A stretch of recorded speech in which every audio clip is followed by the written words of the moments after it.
A little bit about the bridge of the D. How about that? Let's get some light on the D here.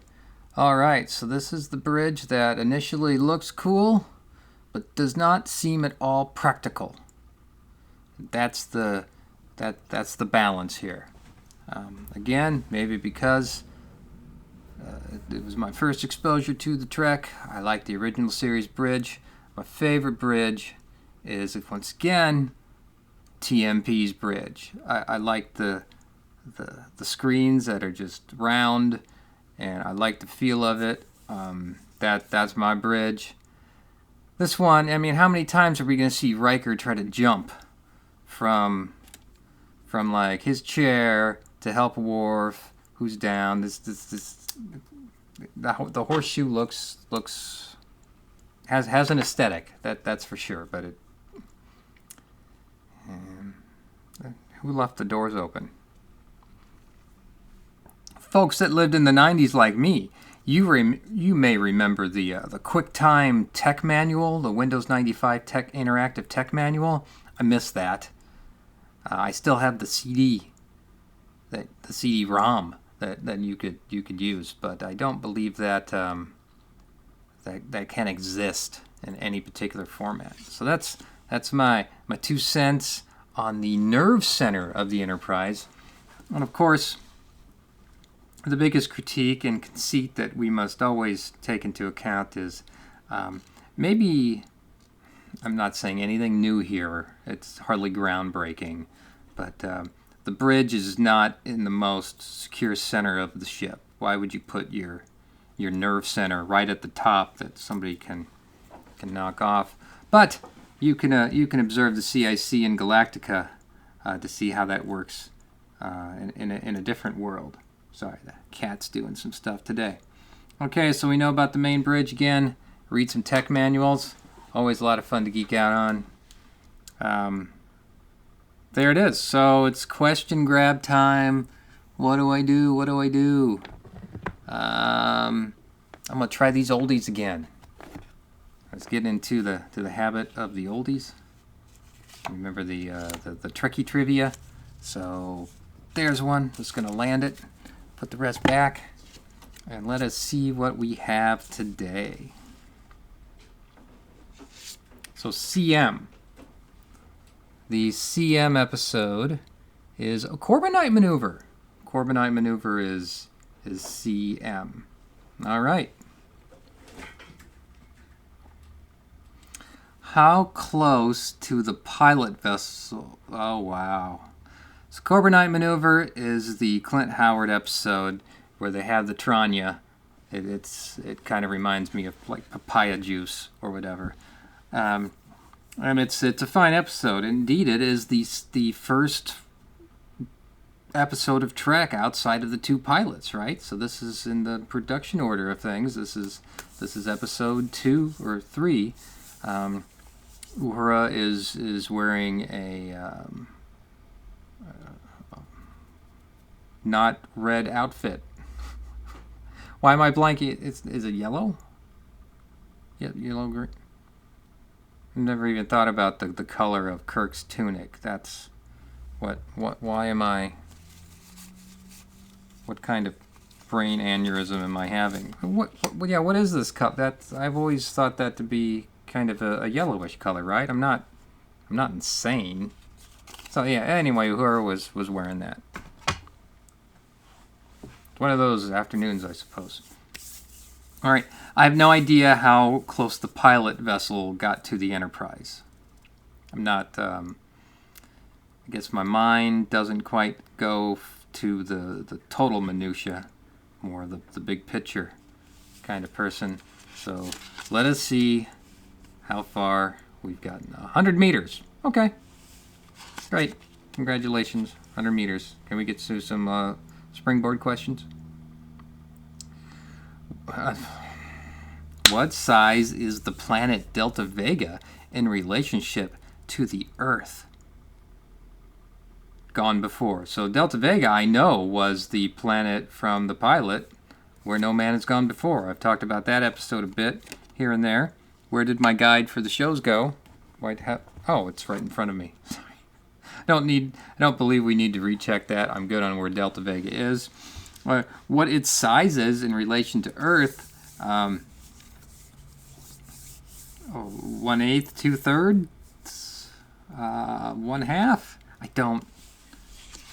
I knew these would get to this point. How I had success on one card already, I do not know. What?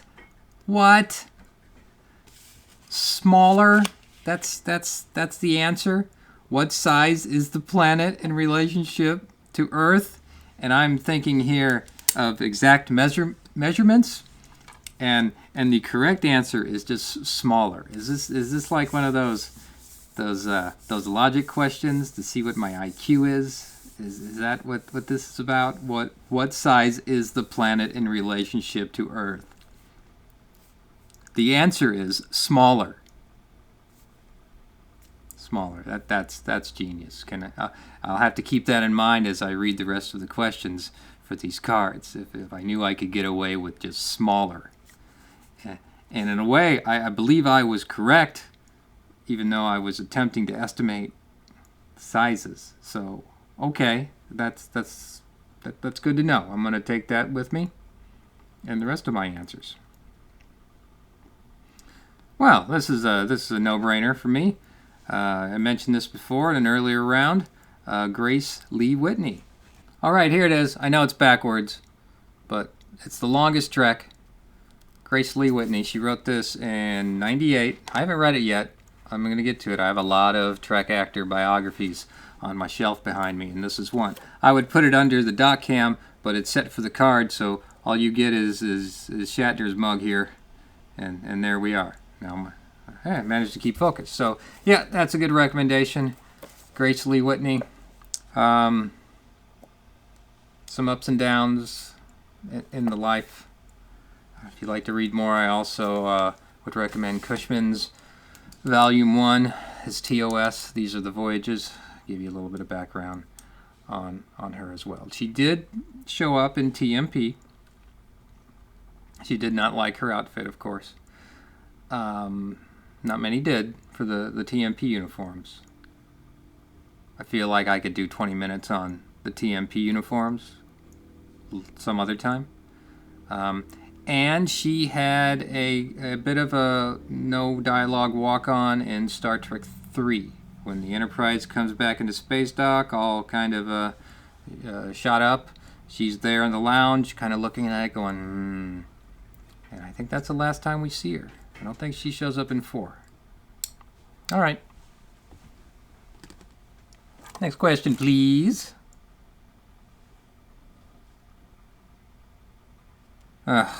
Great. Now this is just gonna demonstrate how much science I do not know. I could rap. No, I'm not gonna do that. No one wants that. Didn't do well in the science classes in college. I took like a two-week course in chemistry, and it was like for 4 hours every day, Monday through Friday. It made me physically ill. Someone recommended that to me, and I should have known better.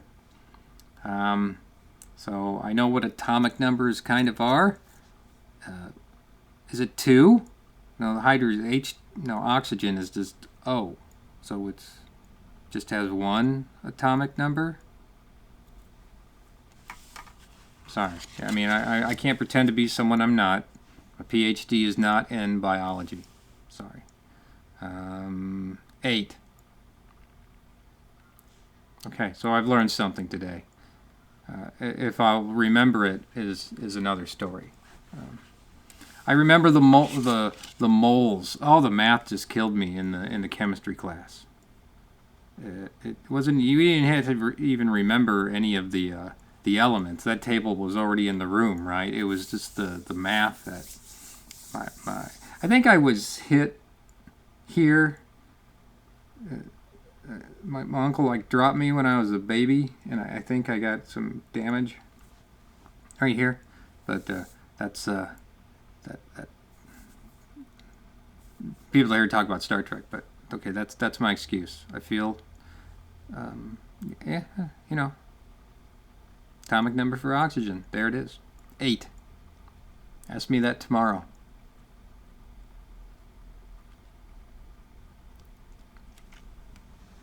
This is from Corbomite Maneuver. Because, can't remember the name of the... Sulu says it. Sulu. Well, he's keeping a countdown! What are we doing here? Yeah, that was the other navigator that kind of went nutty. I don't remember his name.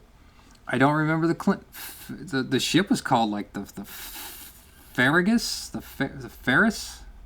I may be wrong. And I don't remember the name of... and luckily, that's not the question that's being asked right now. So, thanks, Card. But I feel bad that I don't remember the name of the Clint Howard character captaining the first Federation vessel that was just full of light bulbs. And of course, now with the 2009 special effects, the ship doesn't look like it's just light bulbs. But, you know. So, yeah, Sulu said that. I'm good. We'll flip the card over, but it's Sulu. Oh no, it's Mud's Women again. Quick digression on Mud's Women. Do we need one? It's not Trek at its best. Whose story is used? Whose story? I don't even know what this means. Whose story? Okay.